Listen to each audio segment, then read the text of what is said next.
إذا دعا أحدكم فلا يقل اللهم اغفر لي من شئت ولكن ليعزم اللہ کے نبی صلی اللہ علیہ وسلم نے فرمایا کہ جب تم میں کا کوئی اللہ تعالیٰ سے دعا کرے تو یہ نہ کہے کہ اے اللہ اگر تو چاہے تو عطا فرما دے، اے اللہ تو چاہے تو دے دے، نہیں، بلکہ وہ اللہ سے یہ دعا کرے کہ اے اللہ مجھے یہ چیز چاہیے، مجھے دے دے، میں اس چیز کا محتاج ہوں، میں اس چیز کا کیا ہوں، محتاج ہوں، میں اللہ مجھے دے دے۔ یہ نہ کہے کہ تو چاہے تو دے دے، تیری مرضی آئے تو دے دے، نہ مرضی آئے تو نہ دے، اسے مانگا جاتا ہے کسی سے؟ بولو آپ ہمارے پاس آئیں یا ہم آپ کے پاس جائیں، آپ سے کہیں جناب عالی ہمیں 500 روپے کی ضرورت، آپ کا دل کہے تو دے دے، آپ کیا کہیں گے کہ محتاج ہی جاؤ بھائی دوسرا جواب نہیں۔ مانگنے والے کے دل کے اندر پختگی ہونی چاہیے، عزم ہونا چاہیے، پختہ ارادہ ہونا چاہیے، اے اللہ یہ چیز ہم مانگ رہے ہیں ہمیں تو عطا کرے، پہلا عدد۔ اور دوسرا عدد یہ ہے کہ جس چیز کو آپ مانگ رہے ہیں اس کے اوپر یقینی طور پر یقین ہو، پختہ ارادہ ہو، اس کا یقین ہو اور توجہ کس کی طرف ہو؟ اللہ۔ یقین ہو جس چیز کا آپ مانگ رہے ہیں، اس کا یقین کس بات کا ہو کہ ہم مانگ رہے ہیں تو میرا اللہ مجھے ضرور دے، ہم مانگ رہے ہیں تو ہمارا اللہ ضرور دے گا، اس بات کا یقین ہو اور دل کی توجہ اللہ تبارک و تعالیٰ سے لگے۔ دلیل اس کی کیا ہے؟ نبی کریم صلی اللہ علیہ وسلم نے فرمایا کہ ادعوا اللہ وانتم موقنون بالاجابہ واعلموا ان اللہ لا یستجیب دعاء من قلب غافل لاہ۔ ترمذی کی روایت ہے ابو ہریرہ رضی اللہ تعالیٰ عنہ سے کہ اللہ کے نبی صلی اللہ علیہ وسلم نے فرمایا کہ لوگوں اللہ سے دعا کرو تو دل میں یہ یقین رکھو اس بات کا کہ تمہاری دعا اللہ قبول کرنے والا ہے، قبولیت کا یقین رکھو اور جان لو کہ اللہ ایسے بندے کی دعا قبول نہیں فرماتا جو بندہ غافل دل، غفلت کے ساتھ، غافل دل کے ساتھ اور کھلواڑ کرتے ہوئے اللہ تبارک تعالیٰ سے دعا کرے، اللہ تعالیٰ ایسے لوگوں کی دعائیں قبول۔ دیکھ لو تم نماز پڑھتے ہو، السلام علیکم ورحمۃ اللہ، السلام علیکم ورحمۃ اللہ،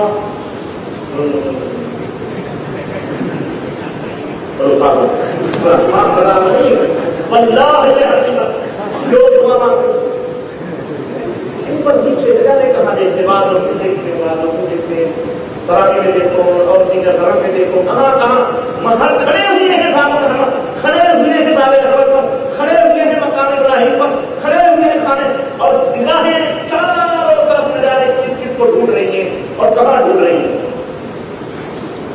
تمہاری توجہ کرو اور پھر کہتے ہو کہ اللہ تعالی دعا نہیں قبول کرتا ہے۔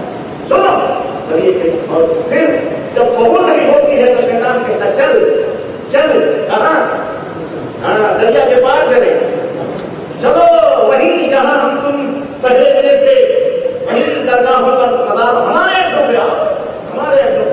اللہ نہیں دیتا تو کیا ہوا، بڑا مضبوط کنڈا لگا ہوتا اللہ تعالیٰ دے گا، ایسے نہیں دے گا، وہاں بچاتا ہے۔ فری میں مانگ رہے ہو، کوئی 10-5 ہزار خرچ کرو تب تمہیں ایک طرف سے میرے بھائیوں، تو یہ دوسرا ادب اور دوسری شرط ہے کہ دل اللہ کی طرف متوجہ ہو اور غفلت نہ ہو، توجہ مکمل اللہ کی طرف ہو اور یقین ہو کہ میرا رب جو میں مانگ رہا ہوں مجھے میری دعا کو جو نمبر 2 انگلیوں کے لیے، نمبر 3 دعا کے لیے تحمل ہونا چاہیے۔ تحمل اللہ کے رسول صلی اللہ علیہ وسلم، یعنی تحمل مطلب چند بازی نہیں کرنی چاہیے، بس آج ہم نے مانگی کل مل جائے، 2 دن مانگی مل جائے، 3 دن مانگی ابھی تک ملی چھوڑ دے، نہیں، تحمل یعنی جلد بازی نہ ہو، برداشت ہو آپ کے اندر۔ اللہ کے رسول صلی اللہ علیہ وسلم دیکھو مدنی تاجدار نے کتنی پیاری پیاری باتیں اپنی امت کو بتاتے گئے، جب یہ تم نہیں پڑھو گے، جب نہیں سنو گے، تمہیں تو آسان نسخہ چاہیے بنایا ہے نا، بنایا چاہیے حکیم مرزا کا مربع، خلاص جوانی لوٹ آئے، خلاص کون محنت کرے، کون ورزش کرے، کون بنائے نسخے ملے، خلاص زندگی۔ میرے بھائی کو سنو، نبی کریم صلی اللہ علیہ وسلم نے جس نبی کا تم کلمہ پڑھتے ہو، رب ذوالجلال کی قسم ہے میرے بھائیوں، نبی کی امت کے لوگوں، نبی کے ماننے والوں، اس نے ایک بات تمہیں بتلائی اللہ جو تمہیں اللہ سے ملانے والی، اس نبی نے سب بتلایا۔ سنو صحیح مسلم کی روایت، ابو ہریرہ رضی اللہ تعالیٰ عنہ کی حدیث کے راوی، اللہ کے نبی فرماتے ہیں استجاب للعبد ما لم يدع باسم بندے کی ہر دعا اللہ قبول فرماتا ہے سوائے دو چیزوں کے. شرط یہ ہے کہ اس میں جلد بازی نہ کرے. جلد بازی نہ کرے. نمبر ایک، کسی گناہ کے کرنے کی دعا مانگے یا کسی رحم کو، رشتے کو کاٹنے کی دعا مانگے تو اللہ ان دونوں دعاؤں کو قبول نہیں فرماتا ہے. اے اللہ میرے بھائی کی جدائی کر دے، اللہ اس دعا قبول. اے اللہ مجھے شراب کی بوتل دے دے، اللہ تعالیٰ ایسی دعا قبول، ایسوں کی دعا نہیں قبول فرماتا. اس کے علاوہ جو دعائیں ہیں اللہ تعالیٰ جس کے لیے چاہے قبول فرماتا ہے. یہ حدیث سے مسلم کے اندر. اور سنو، اللہ کے نبی صلی اللہ علیہ وسلم فرماتے ہیں کہ 5 دعائیں بڑی جلدی قبول ہوتی ہے. چنانچہ حضرت عبداللہ بن عباس کی حدیث کے راوی بہترین کی روایت کہ 5 دعوات یستجاب لہن، 5 دعائیں ایسی ہیں جو قبول کر لی جاتی ہیں جب 5 لوگ جو دعا مانگتے ہیں. 5 قسم کے آدمی جب اللہ سے دعا مانگتے ہیں تو اللہ قبول فرماتا ہے. کون سے؟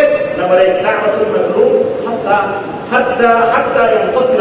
مظلوم آدمی کی دعوت یہاں تک کہ وہ اپنے مقصد کو پائے. مظلوم ہے اگر آدمی اور اللہ سے دعا کر دے، اللہ اس کی دعا رد نہیں کرے. اسی طرح سے ودعوت الحاج حتی يعود، حاجی کی دعا جب تک کہ وہ لوٹ کر نہ آئے، جب تک وہ لوٹ کر کے نہ جائے اللہ کے رسول صلی اللہ علیہ وسلم فرماتے ہیں اللہ اس کی دعا قبول فرماتا ہے. ودعوت المجاہد حتی یقعد، مجاہد کی دعا جو فی سبیل اللہ، اللہ کی راہ میں جہاد کے لیے نکلا ہے، اللہ سے دعا کرتا ہے، اللہ اس کی دعائیں قبول فرماتا ہے.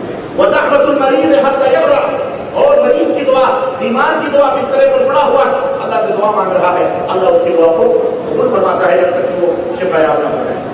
ودعوت الاخ لاخیہ بظہر الغیب، اپنے بھائی کے لیے دعا کرنا، اس کے پیٹھ پیچھے آپ اپنے دوست کے لیے، اپنے بھائی کے لیے، اپنے کسی کے لیے اللہ سے دعا کریں تو اللہ تبارک و تعالیٰ اس دعا کو بھی قبول فرماتا ہے. اور ایک روایت میں یہاں تک آتا ہے کہ اس کے سرحانے، اس کے پاس اللہ تعالیٰ اس کے بغل میں فرشتوں کو کھڑا کر دیتا ہے جب وہ اپنے بھائی کے لیے دعا کرتا ہے جو اس کی نظروں سے غائب ہے، دوسری جگہ لیکن اس کے بھلائی کے لیے، اس کے خیر کے لیے دعا کرتا ہے تو وہ فرشتے کہتے ہیں اے اللہ یہ اپنے بھائی کے لیے دعا کر رہا ہے، اسے بھی ویسے ہی عطا فرما جیسے یہ اپنے بھائی کے لیے تو استعمال.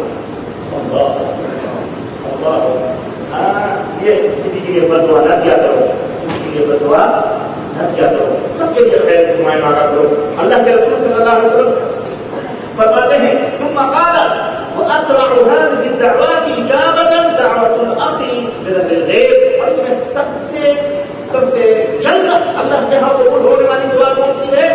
جو بھائی اپنے بھائی کے لیے اس کی غیر حاضری میں دعا مانگے، وہ دعا سب سے زیادہ اللہ تعالیٰ جلدی قبول فرماتا ہے. تو اس حدیث سے پاک سے ہمیں پتا چلا کہ یہ 5 آدمی ایسے لوگ ہیں جن کی دعائیں اللہ تعالیٰ قبول فرماتا ہے. اور 4 دعاؤں کا ذکر اور بھی ہے زندگی کے اندر. یہ روزادار افطاری کے اندر جب دعا کرتا ہے تو اللہ اس کی دعا قبول کرتا ہے.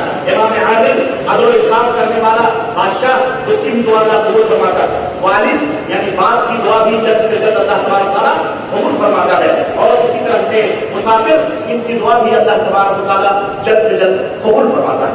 اسی طرح سے دعا کے آداب میں سے اور اس کے شرطوں میں سے ایک شرط یہ بھی ہے، میری طرف توجہ دیں آپ، دعا کے آداب اور اس کے شرطوں میں سے ایک شرط یہ بھی ہے کہ آپ کا کھانا، آپ کا پہننا حلال ہو، اس میں حرام کی ملاوٹ نہ ہو.